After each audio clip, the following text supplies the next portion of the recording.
Vamos abrir a palavra de Deus na carta de Paulo aos Colossenses.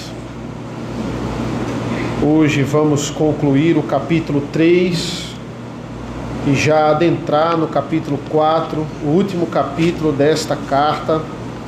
Colossenses, capítulo 3, a partir do versículo 22 até o versículo 1 do capítulo 4. Colossenses 3, a partir do versículo 22.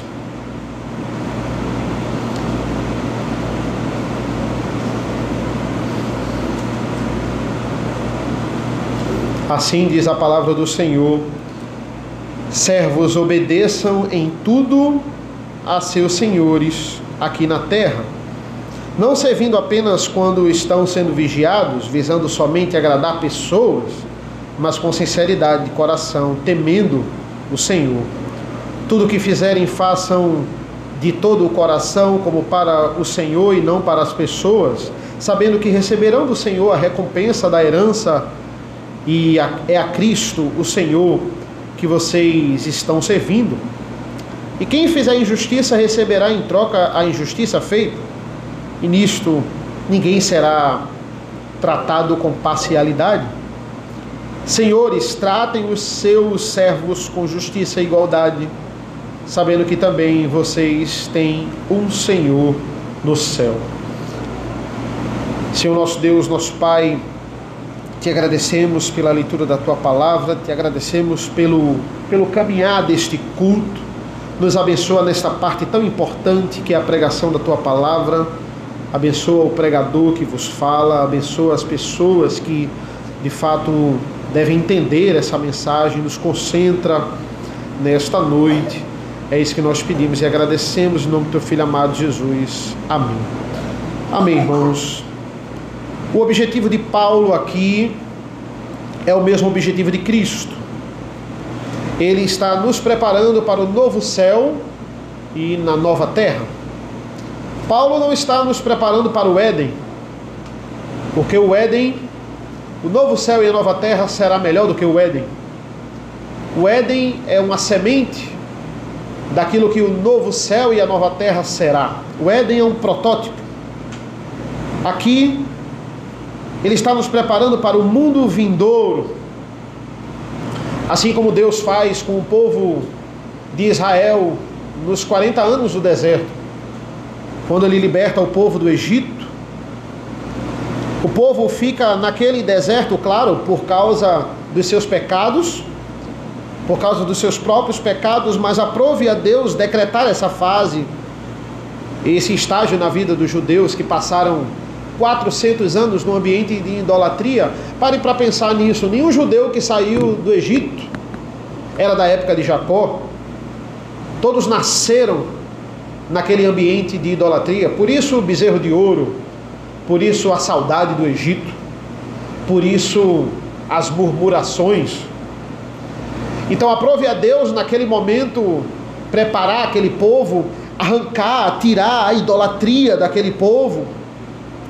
Naquele deserto, Deus ensinou ao povo como adorá-lo. Deus ensinou como se achegar a Ele, como Ele requer. A sua lei, Deus revelou a sua lei de forma explícita. Deus revelou a construção do tabernáculo. Nós estamos vendo isso no grupo familiar. Cada detalhe desse tabernáculo, da forma como ele iria habitar no meio do povo, as vestes sacerdotais. Eles foram resgatados do império das trevas e foram levados para o reino do Filho amado, mas eles estavam aprendendo a como se comportar no reino do Filho amado. Ou seja, o mandato espiritual é uma restauração do nosso relacionamento com Cristo, com Deus Pai e com o Espírito Santo. O mandato social é agora, com o mandato espiritual, restaurar o nosso relacionamento com a família. E agora, finalmente, irmãos, a partir do versículo 22, o mandato cultural é o nosso relacionamento, qual é o padrão bíblico que nós devemos nos comportar diante da sociedade. Em relação, ele fala muito isso sobre o trabalho, porque ele fala aqui sobre servos e senhores. Irmãos, sobre relacionamentos familiares, o mandato familiar, ele está muito ligado com o mandato cultural. Por quê? Porque se você não aprender a obedecer o seu pai e a sua mãe, você não vai aprender a obedecer ao seu patrão. Você não vai aprender a obedecer às autoridades constituídas sobre você, seus governantes, e quem sabe até a polícia você não vai querer respeitar. Se você não foi um bom filho, provavelmente você não vai ser um bom empregado, você não vai ser um bom funcionário. Só que os seus patrões, eles não têm como cavar como foi a sua criação, pegar os detalhes da sua criação. Infelizmente, eles descobrem que você é uma pessoa rebelde e insubmissa na prática do trabalho, e depois de muitas frustrações. Por isso, a liderança dos pais, a influência dos pais e filhos, ela é muito importante também, ela é o pontapé inicial para o mandato cultural. Quanto mais tempo, e eu falo de pais bíblicos, nós temos de educar os nossos filhos melhor. Por isso que eu disse no sermão passado que o padrão bíblico é que os nossos filhos, de fato, eles só saiam de casa quando eles casarem. E isso gerou alguns burburinhos, algumas pessoas vieram falar comigo por causa dessa declaração da semana passada. E como eu falei no sermão passado, existem exceções disso aí. Isso não é uma regra, um mandamento, digamos assim. É um princípio que nós devemos seguir, obviamente, mas eu falei de uma exceção. O menino tem que estudar fora, ou ele tem que trabalhar fora, né, por questão de estudo, de oportunidade de emprego. Isso não é pecado, é intercâmbio, não é pecado. Tem gente que faz o intercâmbio, se apaixona pela pessoa lá fora, casa com a pessoa e não volta mais, né? Tem filhos, tem família e acabou. E não volta mais, agora tem um lar com aquela pessoa. Isso não é pecado, contanto que tudo isso tenha o consentimento dos pais e a bênção dos pais. Isso não é pecado. Mas o pai e a mãe que quer manter o filho na sua casa, ensinando e instruindo ele até o casamento, isso de fato é seguir um padrão, é seguir um princípio bíblico. Pense em Abraão, por exemplo. Ele não deixa Isaac nem ir lá pegar Rebeca. Ele manda um servo ir atrás de Rebeca. Ele manda o servo lá e ele vai atrás de Rebeca para ver se ela queria casar com o seu filho. Pense em Jacó, que apesar da desobediência e ter que fugir do seu irmão, ele vai para as terras de Labão e lá ele já é encaminhado para casar. Ele não fica um tempo na terra de Labão para curtir a solteirice e aproveitar a vida e depois ele pensa em casar. Não é assim. E naquela época, na época dos patriarcas, mesmo que você more ainda com o pai, assim, more no clã do pai, né? Os filhos moravam no clã do pai. Eles tinham agora a sua tenda, eles tinham agora a sua casa, eles lideravam a sua casa, né? Embora eles ficassem ali naquele mesmo clã. Pense aí em Abraão, pense aí em Jacó. De fato, esse é o significado, né? Ele sai da tutela, ele sai da liderança dos pais. Sair de casa, né? É muito mais do que sair de casa. Você sai da liderança e você sai do domínio dos pais. E isso só deve ser feito por completo quando a pessoa se casa. E aí surgiram outras dúvidas. Por exemplo, o celibato. Aquela pessoa que tem o dom de fato do celibato e não é uma imposição de nenhuma instituição, mas ele de fato é um celibatário, e isso gerou algumas dúvidas, né? Ao meu ver, eu acredito, né, que a pessoa que reconhece, a igreja reconhece o dom do celibato naquela pessoa, ela pode sair de casa mesmo sem casar, porque afinal ela nunca vai casar, mas eu entendo que ela tem que se dedicar ao Senhor nessa sua independência. Muitos fazem isso, por exemplo, reconhecendo o dom do celibato na área de missões dentro da igreja, e eu acredito que em específico com esse dom, essa regra, ela não se aplica. Mas essa de fato é uma questão que deve ser analisada de caso a caso. Por exemplo, existem lares que são completamente disfuncionais. A pessoa sofre violência doméstica, por exemplo. A gente vai chegar para a pessoa e vai dizer para não sair de casa. Ou abuso, né? É constatado ali um abuso. E aí eu vou dizer, não, você só pode sair de casa quando casar. Não, de fato ali deve-se existir o reconhecimento da liderança da igreja para que ela analise esse caso e de fato julgue, não é, se aquela pessoa deve ou não sair de casa antes do tempo, antes da hora. Porque, irmãos, no final de tudo somos família. Nós somos uma família, somos a família da aliança. Eu acredito que no céu não vai existir essa questão de esposo, marido, essa questão matrimonial no céu. Mas mesmo assim no céu nós seremos família, porque nós somos todos filhos de Deus e somos irmãos em Cristo Jesus. Então nós somos uma família também.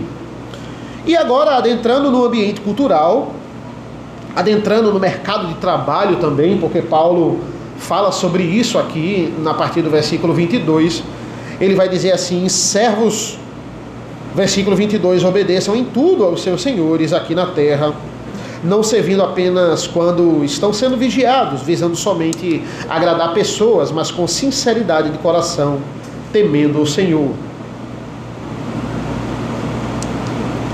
Quando Paulo está falando aqui de servos, ele não está falando do CLT, ele não está falando aqui do funcionário que tem benefícios, tem dia de folga ou 13º salário. Lembre-se que na época de Paulo, Império Romano, se predominava o regime de escravidão. Mas que escravidão era essa? Uma escravidão muito diferente da escravidão colonial. A escravidão que imperava aqui no Brasil, América, Europa, uma escravidão que a gente ouve muito falar no colégio. A escravidão colonial, ela era uma questão racial. Ela era meramente racial.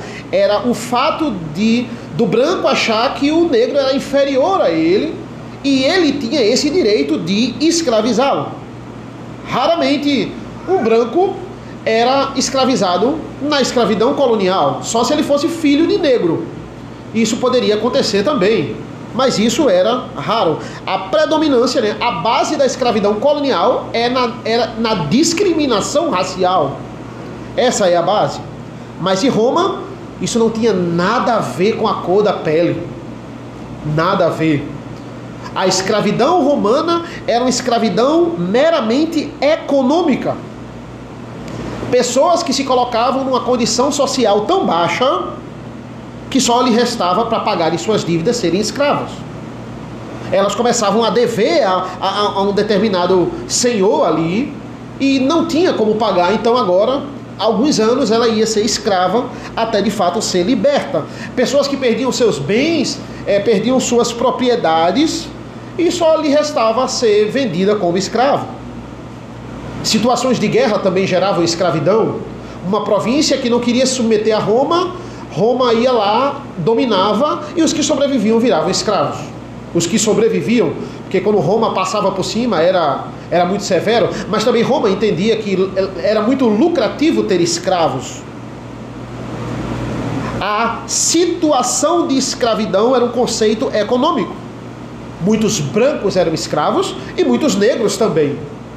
Isso não tem nada a ver com a escravidão colonial. E por que eu digo isso? Porque quando você vê Paulo aqui dizendo o servo ele tem que submeter ao seu senhor, as pessoas acusam Paulo de ser racista, porque atrelam a essa escravidão colonial. Não, Paulo é um racista. Ele passa o pano aqui na escravidão romana. Esse é um machista, é um racista, não é? E a forma como Paulo incentiva os senhores governarem sobre os seus servos, de fato ela ia completamente na contramão da lei romana. Por exemplo, na lei romana você poderia tratar como você quisesse o seu servo. Dependendo da dívida também, você poderia dar castigo ao seu servo. Se ele fugisse, então, Pela lei romana você podia matar o seu servo. Se fosse constatado a fuga, ele era condenado à morte. Ou seja, a Bíblia não apoia isso, nunca apoiou. A recomendação cultural romana é que os senhores eles fossem severos para os seus servos. Por quê? Porque aqueles servos estavam devendo a eles, para eles aprenderem a nunca mais contrariarem dívidas. Mas Paulo, ele jamais incentivou isso. É só você ler uma carta pequena, mas muito profunda, que é a carta de Filemon. É só você ver como Paulo trata Onésimo e Filemon.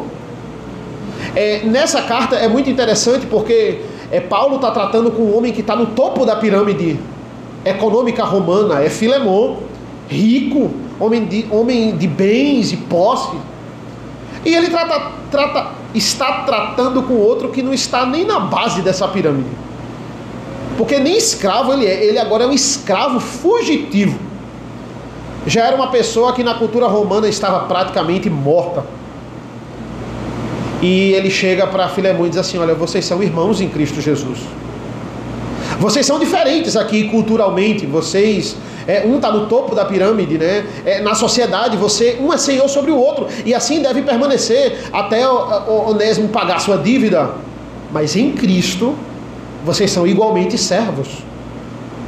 Vocês são servos do Senhor. Vocês são irmãos. Então Paulo, ele anda na contramão dessa cultura. Ele não está concordando aqui com a forma como os senhores tratavam seus servos. Mas ele diz no versículo 22: servos, obedeçam em tudo os seus senhores aqui na terra. A ideia de autoridade, irmãos, ela pela nossa sociedade, ela está cada vez mais distorcida. A nossa natureza em si, ela clama por insubmissão. Não é verdade. A partir do momento, uma pessoa era funcionária igual a você, mas a partir do momento que ela agora passa a governar sobre você de alguma forma, ela passa a ser o seu supervisor, você começa a olhar meio torto para ela. Você não criticava tanto ela quanto agora, perdão. Por quê? Porque naturalmente a nossa natureza pecaminosa faz a gente ser insubmisso. Faz a gente começar a não ter o mesmo relacionamento só porque agora essa pessoa ela supervisiona o seu trabalho. É assim que acontece. E Paulo vai dizer: obedeçam em tudo os seus senhores aqui na terra. Paulo não está dizendo assim: obedeçam apenas os patrões bons. Obedeçam apenas aqueles que forem bons com você. Não, essa obediência ela não é condicionada. Ela não é condicional. E claro que existem limites. Do mesmo jeito que existe limite na obediência do filho para com o pai, quando é que o filho deve desobedecer ao pai? Quando o pai o obriga a desonrar a Deus. A mesma forma é a autoridade. Quando a autoridade obriga o cidadão a desonrar a Deus, a negar a Cristo, ela está desobrigada de obedecer. Aqui eles diziam: vocês têm que adorar somente a César. Vai chegar um ponto disso aqui. E eles não vão adorar nem a César, nem somente a César. Eles vão adorar somente a Deus. Desobediência, tem que ser. Vocês não podem mais se reunir. Vai ser um momento que o culto aqui vai ser proibido. E eles vão se reunir escondidos. Eles vão continuar reunidos. Porque nisso eles têm que desobedecer. Porque a ordenança bíblica é para a reunião, a comunhão dos santos. Então existem limites aqui. No Antigo Testamento, essa relação de servo e senhor, ela é tão profunda que, observe Gênesis, o servo, o escravo, ele era circuncidado se ele pertencesse à família daquele senhor. E aquele senhor fosse circuncidar, o servo ele teria, veja, o que é isso senão o servo, o escravo, sendo tratado de alguma forma como parte da família. Paulo começa se dirigindo aqui aos servos. Cristo é o seu maior servo. Ele fala muito isso em Filipenses. Em Filipenses temos a humilhação e a exaltação de Cristo. É o amor e o sacrifício de Cristo temos que aprender com Cristo, e como é difícil nos assemelharmos a Cristo por causa da nossa natureza pecaminosa. Como é fácil nós perdermos as coisas. Mas como é difícil a gente encontrar, é fácil a gente perder, mas é difícil a gente encontrar. É fácil a gente destruir, mas como é difícil reconstruir, reedificar. Quando os nossos pais pecaram, foi fácil, foi rápido. Mas olha o que é preciso para restaurar aquilo que eles fizeram. Olha como é difícil, o versículo 10 aqui, eu restaurar o padrão da imagem daquele que nos criou. O sacrifício de Cristo era necessário, e esse sacrifício não foi fácil. Na conversão nós podemos dizer a mesma coisa, é um processo rápido, a conversão, o ato da conversão, mas a santificação não é tão rápido assim. São os 40 anos do deserto, é o povo se desapegando das gerações e gerações do Egito. Mas o mesmo autor que diz, olha, essa luta constante que você tem de restaurar essa imagem que está trincada, restaurar esse padrão aqui daquele que nos criou, é o mesmo que diz em Colossenses 1,15, ele é a imagem do Deus invisível. Cristo é a imagem perfeita do Deus invisível. Você só vai restaurar esse padrão se você de fato focar nele. Ele é a imagem perfeita de Deus. Ele não veio buscar restaurar a imagem dele. Ele é o próprio Deus. Ele veio com a sua obra restaurar a nossa imagem, que estava manchada. Veja como é profundo, irmãos. Eu peço aos irmãos para abrirem, por favor, no Salmo 8. Salmo 8.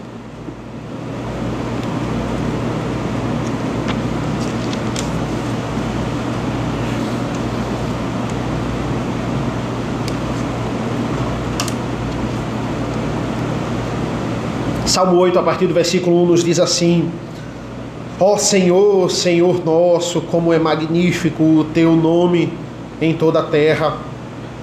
Ele ressalta aqui o poder de Deus, a magnitude de Deus, a sua majestade. Ele diz, pois puseste nos céus a tua majestade, da boca de pequeninos e crianças de peito suscitaste força por causa dos teus adversários, para fazeres emudecer o inimigo e o vingador. Quando contemplo os teus céus, as obras dos teus dedos, e a lua e as estrelas, ele começa a exaltar a criação do Senhor que estabeleceste, que é o homem para que dele te lembres, e o filho do homem para que o visites. Fizeste-o, no entanto, por um pouco menor do que Deus, e de glória e de honra o coroaste. Deste-lhe domínio sobre as obras da tua mão, e sobre seus pés tudo lhe puseste. Ovelhas e bois, todos, e também os animais do campo, as aves do céu, os peixes do mar, e tudo que percorre as veredas dos mares. Ó Senhor, Senhor nosso, como é magnífico o teu nome em toda a terra. O Salmo 8 fala da completa autoridade do Filho, sobre, segundo ele, a magnífica criação de Deus, porque ele é Senhor sobre tudo, porque toda a autoridade lhe foi dada, porque nele não há pecado. Ele domina sobre tudo e ele é o próprio Deus. Irmãos, esse assunto trabalho, ele é muito interessante no meio reformado. Por exemplo, a teologia, como a teologia reformada, né? O que é que uma pessoa que se diz reformada, ela pensa sobre o trabalho? Para o mundo, os calvinistas, os reformados, eles são conhecidos pelo livro de Max Weber, A Ética Protestante e o Espírito Capitalista. O que predomina nas igrejas é o ganhar dinheiro, né? Mas tem uma coisa que o mundo admira E na obra de Max Weber nós podemos contemplar. Ela é uma obra cheia de erros e cheias de comparações erradas. Mas ela tem uma coisa interessante sobre o que os cristãos, o que os de fora acham de nós. Eles entendem que nós valorizamos muito o trabalho. E nós entendemos o trabalho como uma vocação. Por isso nós estamos estudando o livro do Gene Reisen. Gene Reisen é um pastor que ele é reformado e é um economista. E pode ver que toda a solução dele está no trabalho. Ele diz, olha, tem esse problema, mas você só vai resolver com o trabalho, com dedicação, com esforço. É claro, confiando em Deus em primeiro lugar e trabalhando muito e com inteligência. A gente sempre caminha para isso na resolução dos estudos.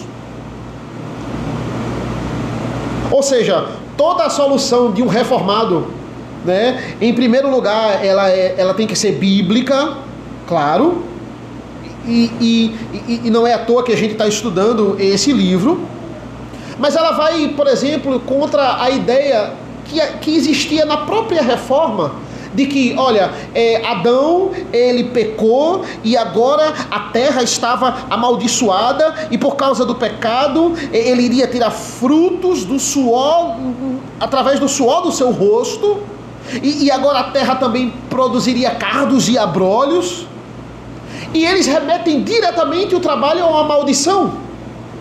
Olha, trabalho é amaldiçoado. Foi amaldiçoado. Agora trabalho é consequência do pecado. E Calvino desfaz isso nos seus estudos. Desfaz isso completamente. O trabalho, Calvino vai dizer, produz a continuação da vida humana. É através do trabalho que você vai sustentar a sua família. Mesmo com sofrimento. Não vai deixar de ter sofrimento. Porque o sofrimento, é o resultado do pecado. E ele ainda vai no seu raciocínio, ele diz assim, se eu digo que o trabalho em si é uma maldição, então ter filhos é. Ter filhos também é uma maldição, porque o Senhor disse à mulher que em meio a dores ela teria filhos. Ou seja, a gente sabe que trabalho em si e ter filhos não é uma maldição. A maldição é a dor e o sofrimento que vem agora com esses atos. A ideia é essa que Calvino ele levanta. A gente não pode achar que o nascimento de uma criança é uma maldição. Pelo contrário, a Bíblia diz que é herança do Senhor. A Bíblia diz literalmente que é presente de Deus na terra. Filho é presente de Deus na terra que ele está lhe dando. Isso não pode ser encarado como maldição. Ou seja, precisamos considerar o trabalho.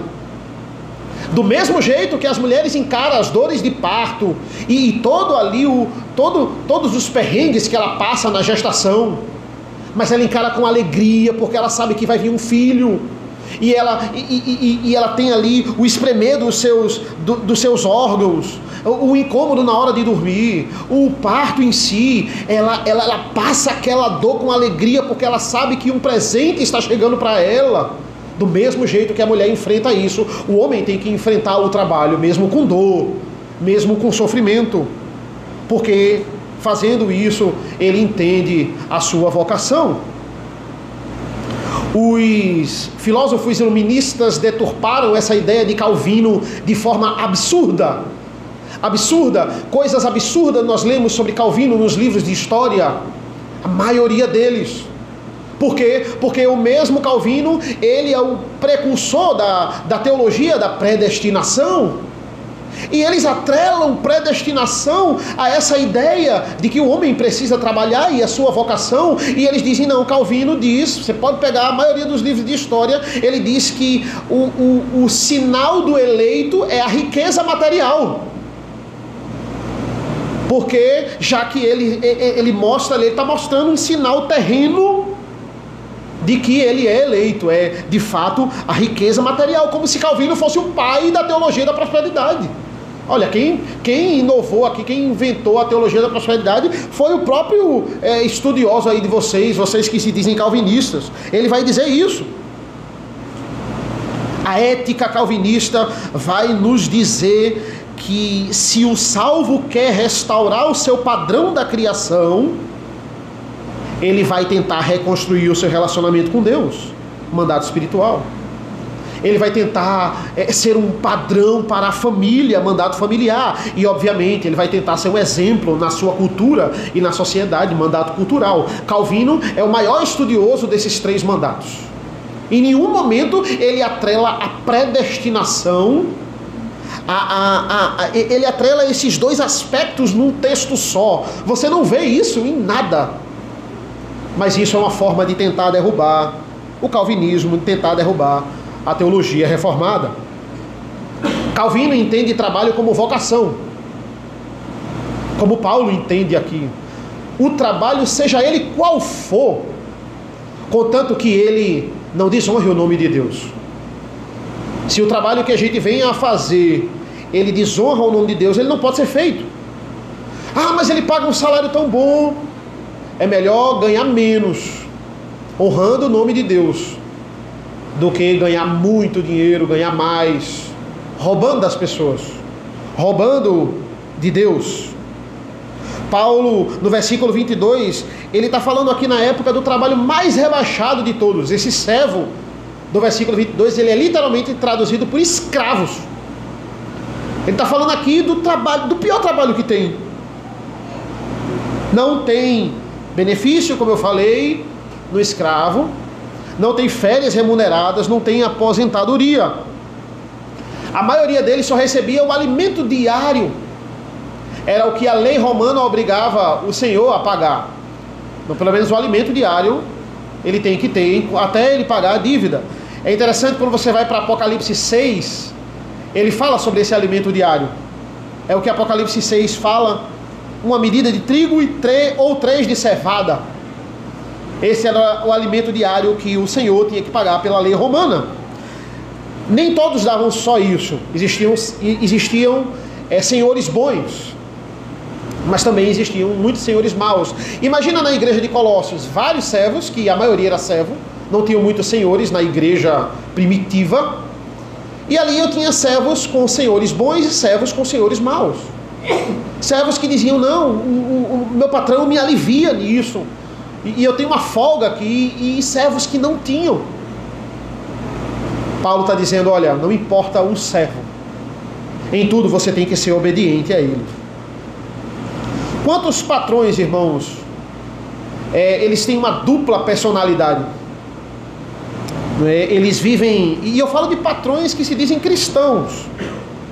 Eles vivem na igreja, mas no trabalho eles são extremamente pesados, eles são mal-humorados, eles humilham seus funcionários, eles não pagam aquilo que é justo, eles são bipolares no sentido de terem uma dupla personalidade mesmo. Na igreja é aquela simpatia, mas no trabalho ninguém quer ser funcionário dele. E quantos empregados também são assim? Na igreja são aparentemente uma bênção, se dizem crentes, estão no domingo, no culto ao Senhor, mas na verdade eles são homens que destroem o ambiente de trabalho, eles são rebeldes. E Paulo está querendo aqui que servos e senhores, os dois, eles retornem a essa imagem daquele que os criou. Eles deveriam ser os mesmos. Vocês têm que ser os mesmos na igreja e no trabalho. O mesmo comportamento cristão. Versículo 23: tudo o que fizerem, façam de todo o coração, como para o Senhor e não para as pessoas. O trabalhador que só nega horas de trabalho até para orar. Não, mas eu enrolei aqui para orar. É pecado. A hora de trabalhar é hora de trabalhar. Ah não, eu só neguei aqui algumas horas para ler a Bíblia. É pecado. Só se na sua empresa tiver um momento ali de devocional. Aí tudo bem. Mas se for hora de trabalhar, você está usando, né, oração e leitura da Bíblia como desculpa? Não pode. Ele nos diz, em primeira instância, você está ali para agradar a Deus. Deus, ele está dizendo no 23, é o seu maior patrão. O seu Senhor é Deus. E o reformado, entenda, quando você adentra na teologia reformada e no que o reformado representa perante a sociedade, e claro, em primeira instância, o cristão, ele encara o trabalho como uma bênção que traz o sustento. Então, tecnicamente, o reformado tende a trabalhar muito.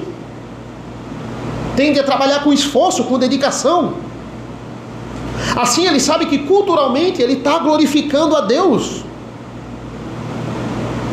E a gente sabe que como crentes, como cristãos, é pecado ficar esbanjando nossos bens, ficar esbanjando as nossas riquezas. Aquele que é rico fazer isso. Ou seja, nesse caso, o trabalhador cristão, ele tende a ser muito trabalhador e discreto. E quando nós vamos ser discretos? Como é que nós vamos buscar uma vida simples, na prática, na nossa cultura? Quando a gente não gasta dinheiro com coisas supérfluas. Quando a gente faz isso, geralmente, é claro que tem as exceções, geralmente a tendência é sobrar, quando o alvo da vida da gente é uma vida simples. Tem situações que, e estamos no Brasil, a gente convive com essa realidade, as pessoas só vivem com um básico, e essa realidade não está distante de nós, mas a ideia reformada é uma ideia de muito trabalho e muita economia. Ou seja, o cristão, ele se desapega do consumismo. Não é uma característica bíblica o consumismo. Uma pessoa consumista não pode se dizer reformada, digamos assim.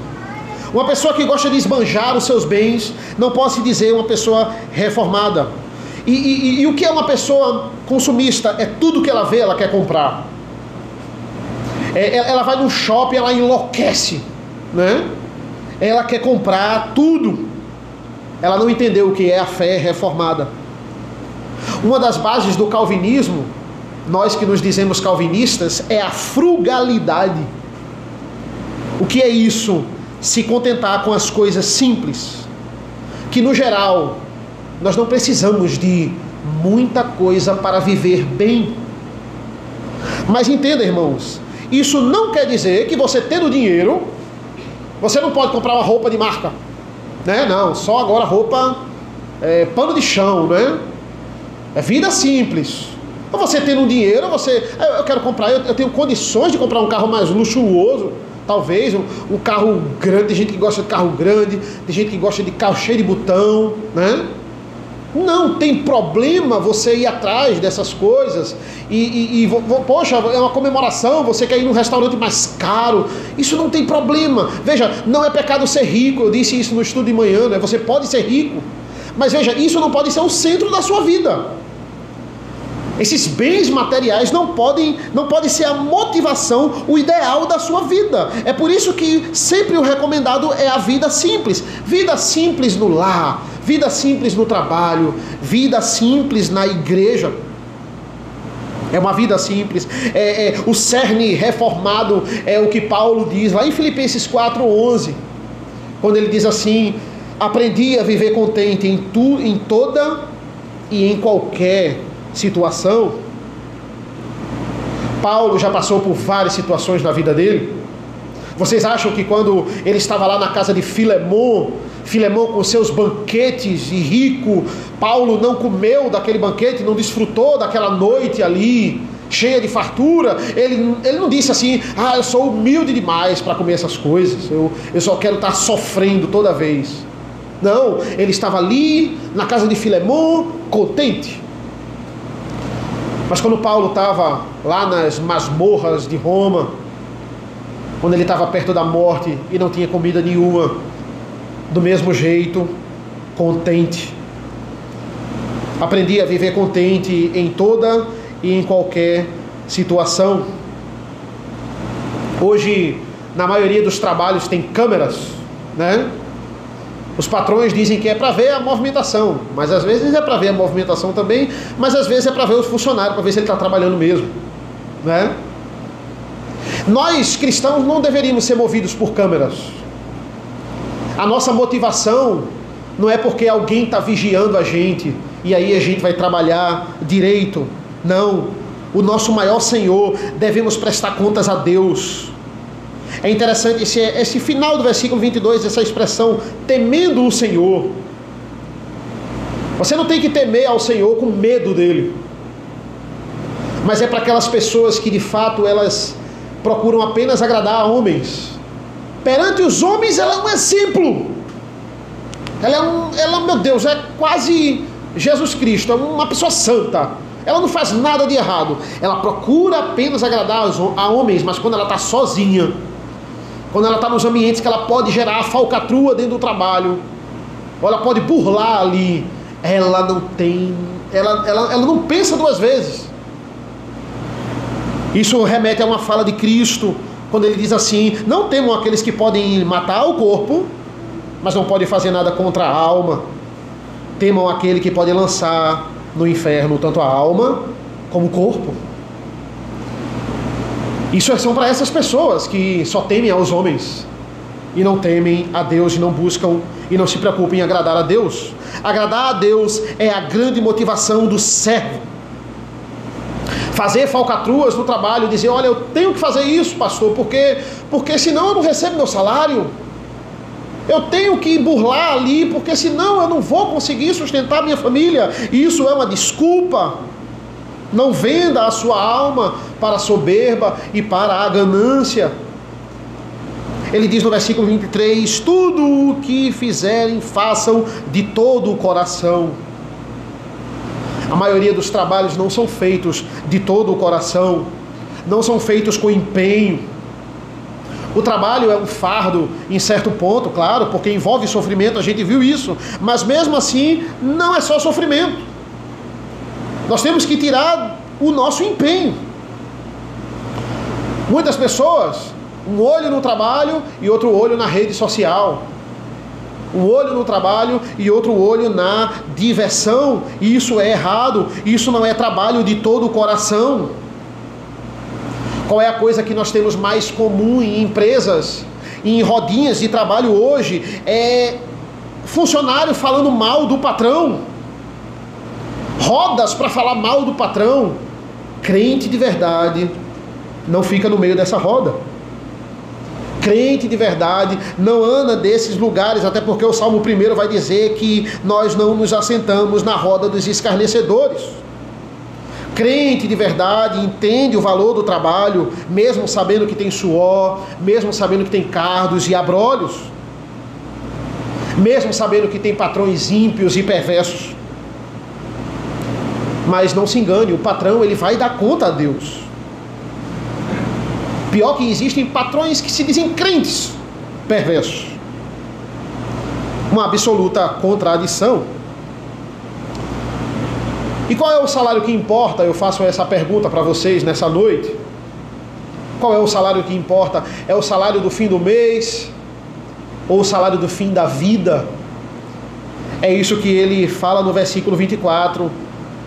Sabendo que receberão do Senhor a recompensa da herança. É a Cristo, o Senhor, que vocês estão servindo. Qual é o salário melhor? Eu acho que vale a pena. Vamos abrir em Apocalipse 6. Eu mencionei essa passagem, mas vale a pena a gente ler. Apocalipse 6, 5 e 6. Eu tenho ali o terceiro selo, quando é aberto. Apocalipse 6, 5 e 6.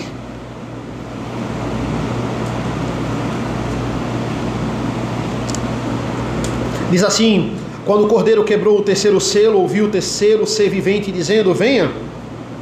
Eu olhei e eis um cavalo preto, e o seu cavalo com uma balança na mão, e ouvi o que parecia a voz no meio dos quatro seres viventes dizendo: uma medida de trigo por 1 denário, 3 medidas de cevada por 1 denário, e não danifique o azeite e o vinho. Aqui é a punição para o povo, que é a grande inflação.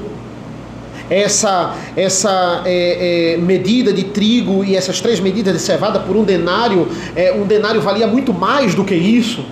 Mas essa é a porção exata, como eu falei anteriormente, do salário do escravo. Essas eram as duas coisas que geralmente ele recebia. Mas no final do versículo tem essa expressão: e não danifiqueis o azeite e o vinho. O que é isso? E isso ele está falando do servo vingativo, que só recebia essa quantidade por dia, e por isso acabava com os bens do patrão. Danificava o azeite e o vinho. Ah não, se eu vou receber só isso, eu vou acabar com o produto, com os bens do patrão. Cristão não se vinga, crente não se vinga, ao Senhor pertence a vingança. Ele não comete injustiça para combater injustiça. Voltando para a nossa passagem, é o que o versículo 25 nos diz. E quem fizer injustiça receberá em troca a injustiça feita. E nisso ninguém será tratado com parcialidade. Esse é o tratamento para aquele que se diz cristão e pratica injustiça, seja no ambiente de senhor ou seja no ambiente de servo. Um versículo para os senhores, né? 22, 23, 24, 25, 4 versículos para os servos e um para os senhores. Versículo 1 do capítulo 4. Senhores, tratem os seus servos com justiça e igualdade, sabendo que também vocês têm um Senhor no céu. O servo, irmãos, patrões, eles merecem ser remunerados. Acima disso, eles merecem serem tratados com dignidade e justiça. Os senhores devem isso aos seus servos. Nada compra, irmãos, nada compra o respeito. Nós podemos ser os mais subalternos possíveis, à base da pirâmide, como os escravos, mas o respeito é algo que sempre nós devemos ter.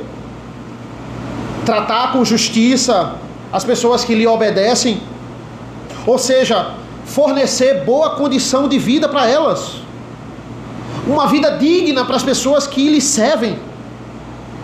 Essa é a obrigação dos senhores. Se fala muito no nosso país sobre distribuição de renda. A melhor distribuição de renda é quando você paga um bom salário para um verdadeiro trabalhador, para aquele que trabalha de todo o coração.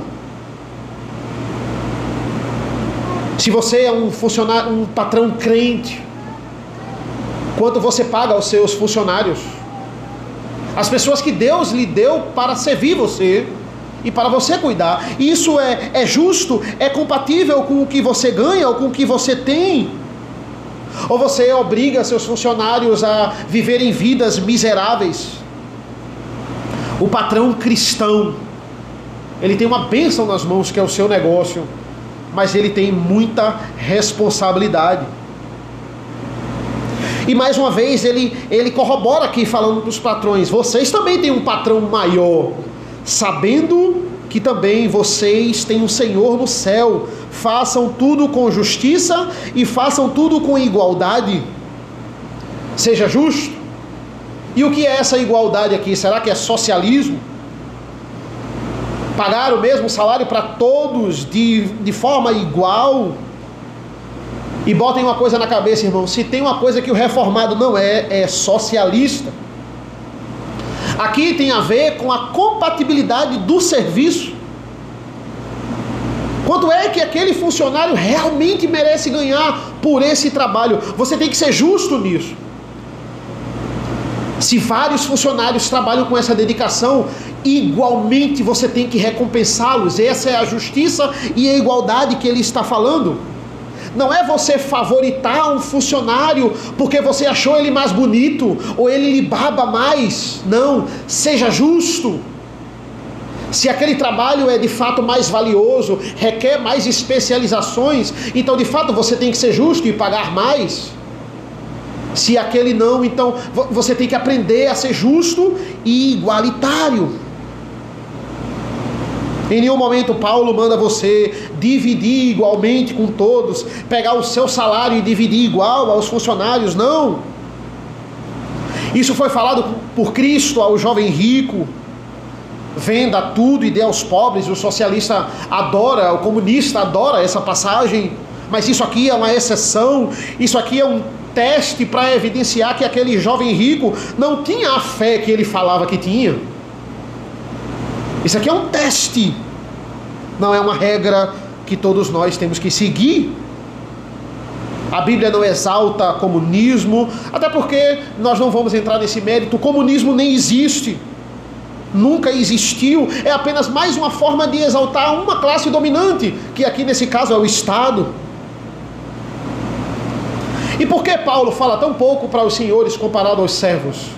Porque, como eu disse no começo, tinha muito mais servos na igreja do que senhores. Eram muito mais. Na igreja primitiva, eu tinha pouquíssimos senhores. Talvez a gente contasse nos dedos. Agora, escravos, pessoas que estavam endividadas, eram de fato maioria na igreja.